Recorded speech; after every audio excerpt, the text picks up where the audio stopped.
खिचडी हा असा पदार्थ आहे की ज्याला भुकेची गरज नसते. खिचडी हे नाव ऐकलं ना तरी पण भूक लागते. चला तर मग नमस्कार, मी दुर्गाज रेसिपीमध्ये तुमच्या सर्वांचे स्वागत करते आणि वेळ वाया न घालवता पुढच्या रेसिपीला सुरुवात करते. तर आज बनवूया मस्त अशी मसाला खिचडी. त्यासाठी मी इथे कुकरमध्ये 2 पळ्या तेल घालून घेतलेलं आहे आणि त्यामध्ये तेल तापलं की थोडं मोहरी आणि जिरे घालून घेऊयात. जिरे मोहरी थोडी तडतडली की त्यामध्ये मस्त असा ताजा फ्रेश कढीपत्ता घालून घ्यायचा आहे.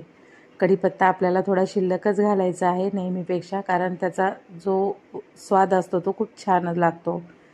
कढीपत्ता थोडा तळून झाला की त्यामध्ये मी इथे 3 मध्यम आकाराचे कांदे लांबसर असे चिरून घेतलेले आहेत आणि ते इथे तेलामध्ये आता परतून घेणार आहोत. थोडेसे परतून झाले की यामध्ये मी काही भाज्या चिरून घेतलेल्या आहेत. भाज्या तुम्ही तुमच्या आवडीनुसार टाकू शकता, पण ह्या भाज्या आवर्जून टाका. जिथे मी 1 वाटी फ्लावर स्वच्छ धुवून निसून घेतलेली आहे, 1 बटाटा आणि 1 टोमॅटो चिरून घेतलेला आहे. मस्त असा यामध्ये टाकून आता हे 1-2 मिनटं मी परतून घेणार आहे. अशा पद्धतीने आपल्याला व्यवस्थित परतून घ्यायचं आहे.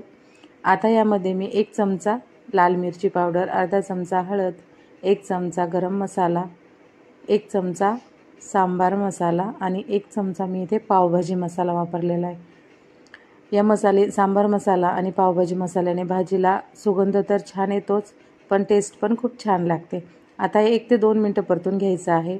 मसाले बुडाला लागणार नाही त्यासाठी आपण यामध्ये 1 छोटी वाटी पाणी घालून घेऊया आणि मस्त असं 1-2 मिनटं परतून घेऊया.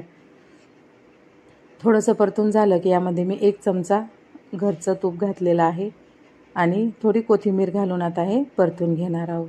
आपल्याला छान असा मसाला परतून होईपर्यंत हे परतून घ्यायचं आहे. तुम्ही बघू शकता मस्त असं हे परतून झालेलं आहे. आता यामध्ये आपण पाणी घालून घेऊया. मी इथे भरपूर असं पाणी घालून घेतलेलं आहे. पाणी उकळते तोपर्यंत आपण तांदूळ धुवून घेऊयात व काही डाळी यामध्ये घालून घेऊयात. मी इथे बासमती तांदूळ घेतलेले आहेत 2 वाटी आणि अर्धी वाटी मी इथे 3 प्रकारच्या डाळी घेतलेल्या आहेत, जसं की मसूर डाळ, मूग डाळ आणि तुरीची डाळ. तुम्हाला आवडत असतील तर तुम्ही दुसऱ्या पण डाळी यामध्ये ॲड करू शकता.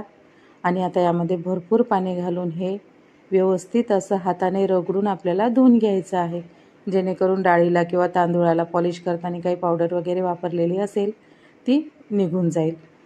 किती छान दिसते तुम्ही बघू शकता. अगदी मस्त असं हे मिश्रण तयार झालेलं आहे आणि स्वच्छ असं मी ह्या हाताने रगडून धुवून घेतलेलं आहे.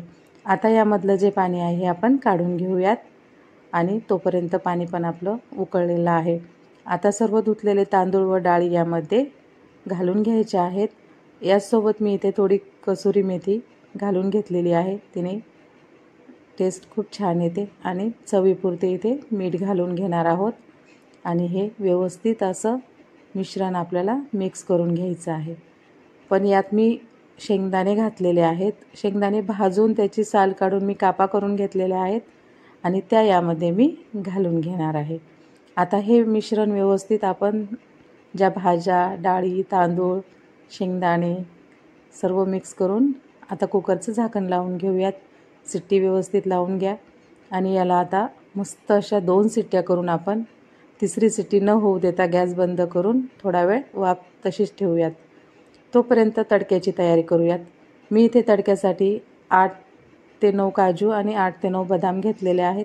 ते आपण मधनं कापून याचे 2-2 भाग तयार करून घेऊयात. अशा पद्धतीने तुम्ही बघू शकता सर्व काजू व बदाम मी अशा पद्धतीने कापून घेतलेले आहेत.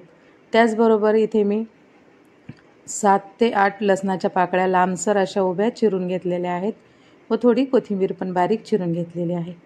गॅस चालू करून त्यावर मी फ्राय पॅन ठेवलेला आहे व त्यामध्ये तडका पॅन ठेवलेला आहे आणि त्यामध्ये लांबसर चिरलेला लसूण लालसर होईपर्यंत आधी तळून घेतला. नंतर त्यामध्ये मी लाल 2-3 घरच्याच मिरच्या वापरलेल्या आहेत. तुम्ही त्याऐवजी ज्या काश्मीरी मिरची असते ती वापरू शकता.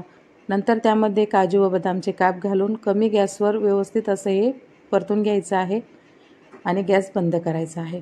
आता आपण कुकरमधली हवा काढून घेऊयात आणि बघूयात. आहा, काय मस्त सुगंध येतोय ना. सर्व तडका तयार केलेला यामध्ये घालून घेऊयात आणि थोडीशी यावरती अजून हिरवी कोथिंबीर आपण घालून घेऊयात. मस्त असं मिश्रण मिक्स करूयात.